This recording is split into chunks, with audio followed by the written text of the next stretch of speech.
नमस्कार, आप देख रहे हैं न्यूज़ 24 5 की पंचायत में आपका स्वागत है। आपके साथ मैं हूं प्रत्युष खरे।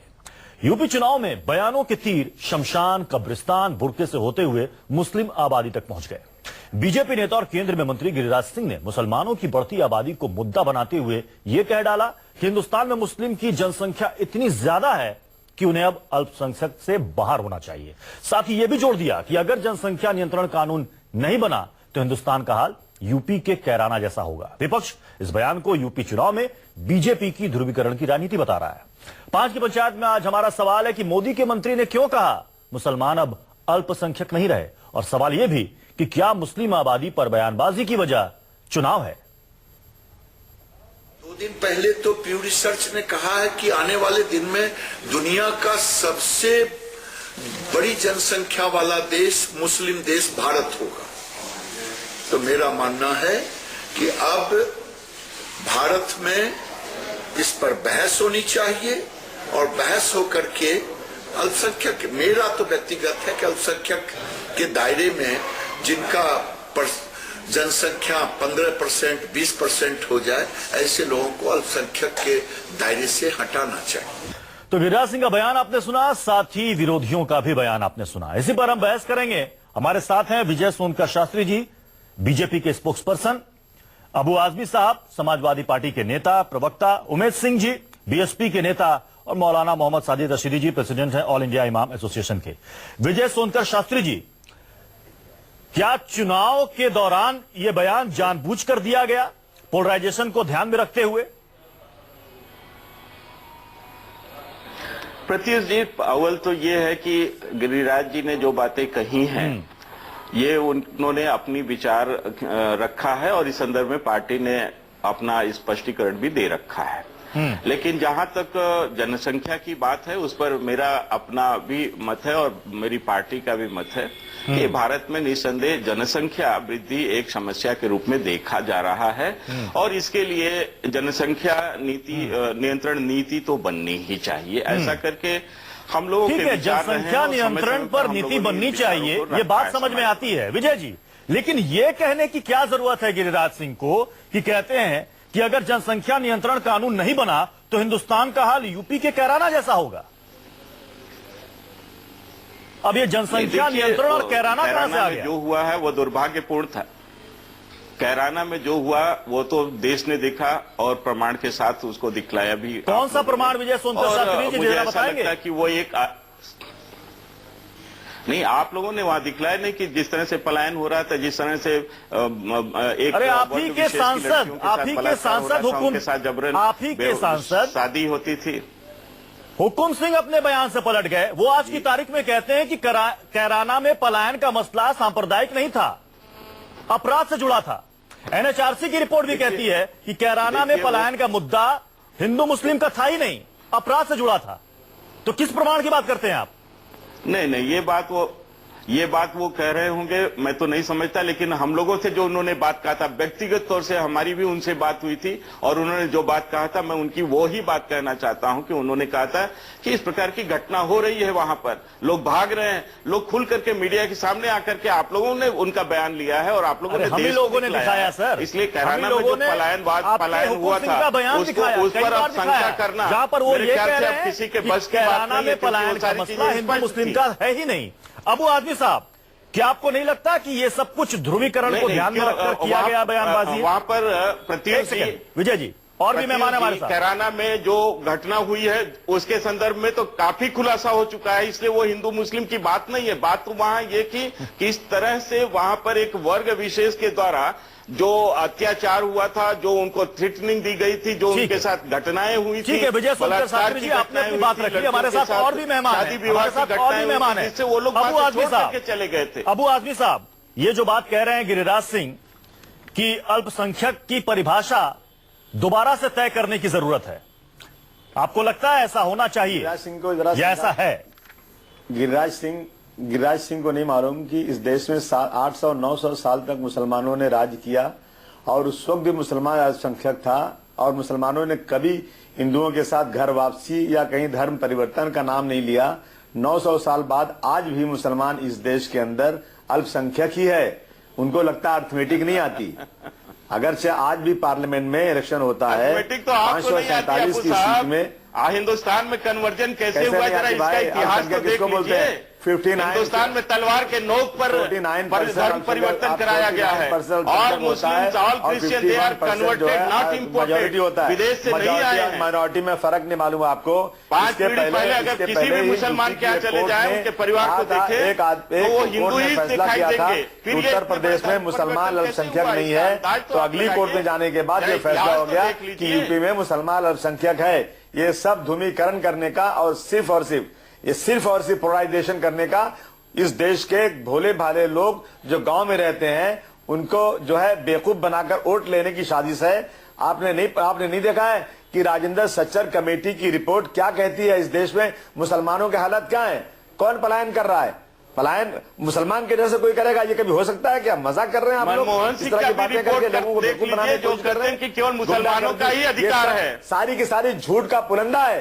इन्हीं गिरिराज सिंह ने कहा था मनमोहन सिंह कि देश के 2021 प्रधानमंत्री के रूप में इस उन्होंने देश में कहा है एक भी मुसलमान इस बचे देश में गए जो संसाधन है उस पर हिंदू हो मुसलमानों का जाएंगे। पहला इस तरह हक की है। बातें करके क्या 25 करोड़ मुसलमानों को इस आप देश लोग में जैसे आप लोग निकाल इसी देंगे? तरह की बातें उलझा किसी के रहे हैं। बाप का राज चल रहा साफ-साफ है ये क्या? नहीं बोलते हैं कि ये जनसंख्या सब समस्या धर्म के नाम ऊपर पर उड़ना आधारित ये चाहते बयान हैं। है। चलिए उमेश सिंह का रुख करूंगा।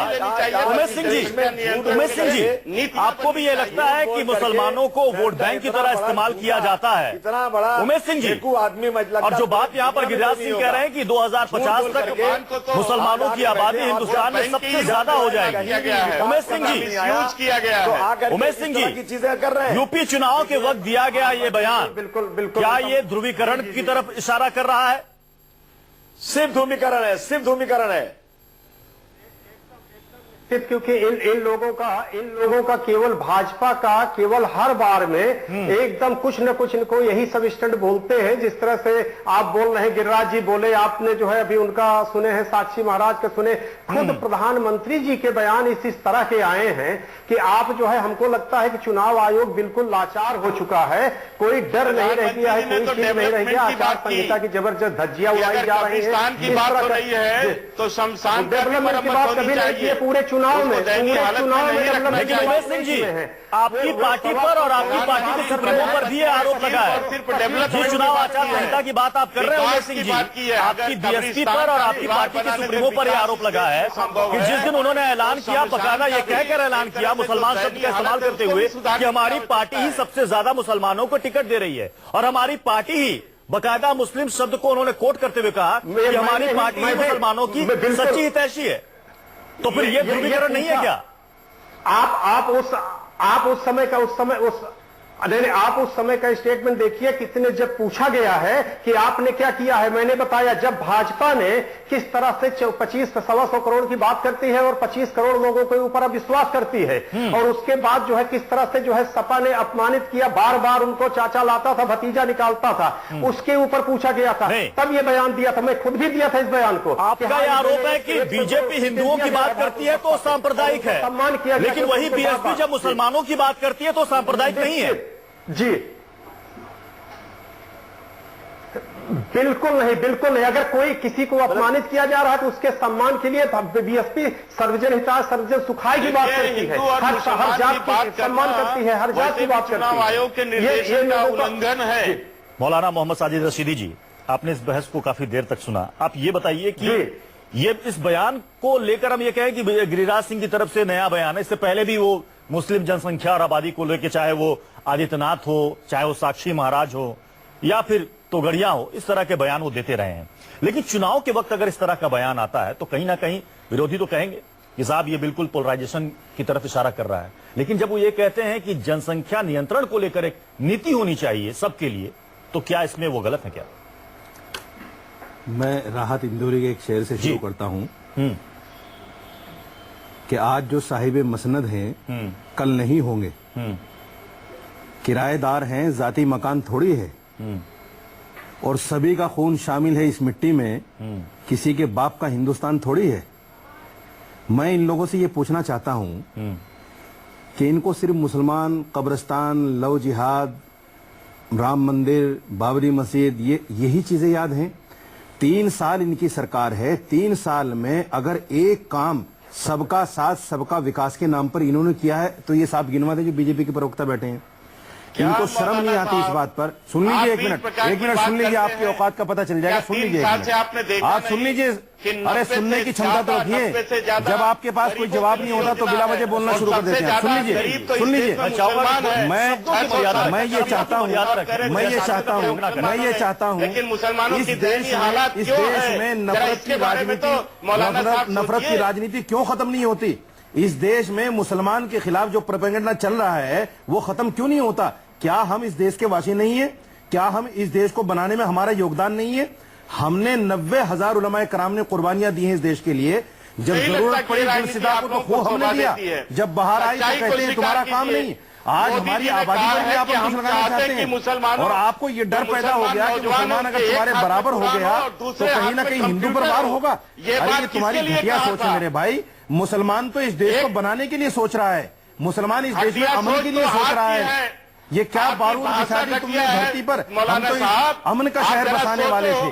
कम से कम कुछ तो सोचो, अल्लाह के बंदो, कुछ तो सोचो। ये देश जो है नानक का भी है, ये देश कबीर का भी है, ये देश मोइनुद्दीन चिश्ती का भी है। ये किसी हिंदू मुस्लिम का देश नहीं कि हिंदू का है या मुस्लिम का है, ये सबका देश है। इस कल्चर को, इस सभ्यता को, इस आने बाने को रहने दो, तोड़ने का काम विकास के नाम पर एक काम गिनवाओ प्रधानमंत्री का, एक काम गिनवाओ प्रधानमंत्री का विकास के नाम पर। गिरिराज सिंह ने कहा है कि अल्पसंख्यक की परिभाषा दोबारा से तय हो, तो ये तय करने का काम देश की संसद को है। वर्ग का भी विकास एक सेकंड, एक विकास का काम विजय जी, विजय जी बात हो रही है। विजय जी, विकास नहीं किया, विनाश नहीं विनाश किया है। आज देश जिस तरह से खड़ा हुआ है, विजय सोनकर शास्त्री जी, हिंदू देश में कौन अल्पसंख्यक है, कौन नहीं है, किसे दर्जा मिलना चाहिए, किसे दर्जा नहीं मिलना चाहिए, ये काम देश की संसद का है।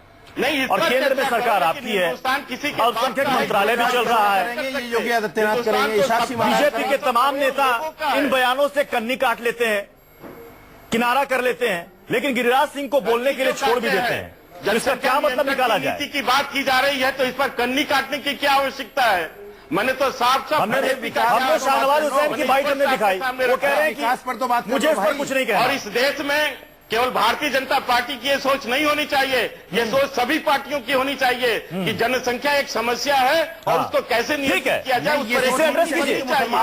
आप पॉपुलेशन को, जनसंख्या की समस्या को एड्रेस कीजिए, लेकिन आप मुसलमानों को टारगेट क्यों करते हैं? नहीं, अभी 2.5 साल की समस्या हुआ सरकार में, मुसलमान की समस्या नहीं है, छोटी देश की समस्या है। जनसंख्या वृद्धि कभी बुरके पर बात करते हो, कभी किसी पर बात करते हो, कहीं तो कुछ तो मुसलमानों को जीने का हक दे दो भाई। मेरे देश ने मुझे आजादी के साथ अबू आजमी साहब, मुसलमानों को तो एक सेकंड, अबू आजमी साहब के बारे में तो जो सवाल मैंने मौलाना राशिदी जी से पूछा वही सवाल मैं आपसे पूछता हूँ। इस पर पहले भी बहस हुई है, इससे आप इत्तेफाक रखते इस पर पहले भी बहस हुई है। विजय सोनकर शास्त्री जी कह रहे हैं कि अगर जनसंख्या नियंत्रण की बात अगर हम करते हैं तो आप कहते हैं कि साहब आप सांप्रदायिक हैं, आप ध्रुवीकरण करने की कोशिश कर रहे हैं। जनसंख्या एक बड़ी समस्या है, शायद इससे आप भी इत्तेफाक रखेंगे, आपकी पार्टी भी रखेगी। क्या इसको लेकर लोगों को अवेयर करने की कोशिश नहीं होनी चाहिए? सरकार की तरफ से कोई ठोस पहल नहीं होनी चाहिए?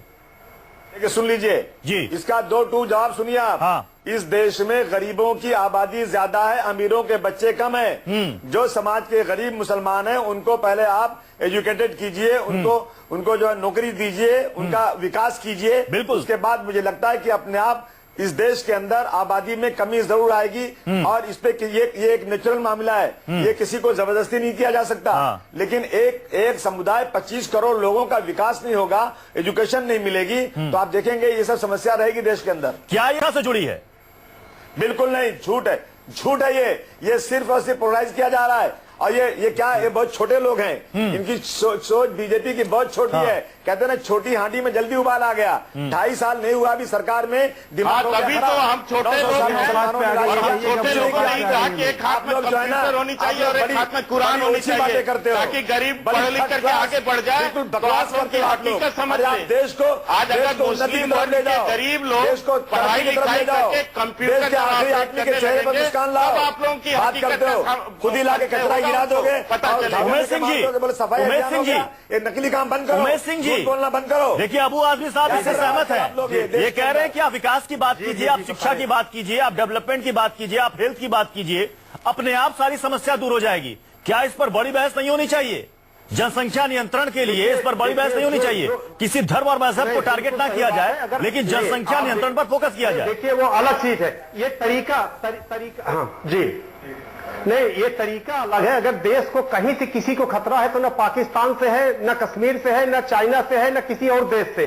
अगर है तो ये बढ़ती हुई आबादी और जातिवाद से है। लेकिन जातिवादता जो करते हैं वो केवल मुसलमान के लिए नहीं, ये जो करते हैं ये जातिवाद करते हैं, ये गलत है। ये गलत है। इनको तरीका निकाले, उसका विकास करें और हर जात के लोगों का अगर विकास करते हैं तो ये स्थिति अपने आप खत्म होगी। और केवल जातिवाद करके कि ये लोग अलग है, ये बिल्कुल गलत है। कि राजनीति नहीं करते हमारे लोकप्रिय नेता विजय सोनकर शास्त्री जी, आपका ये कहना है कि मुसलमानों की आबादी जिस तादाद में बढ़ रही है, हिंदुओं की आबादी नहीं बढ़ रही है क्या? जिस प्योर रिसर्च सेंटर की बात यहाँ पर गिरिराज सिंह ने कही है, अगर उसी में ये लिखा हुआ है कि हिंदुओं की आबादी भी उतनी ही रफ्तार से बढ़ेगी। जी, उस बात को क्यों गोल कर जाते हैं?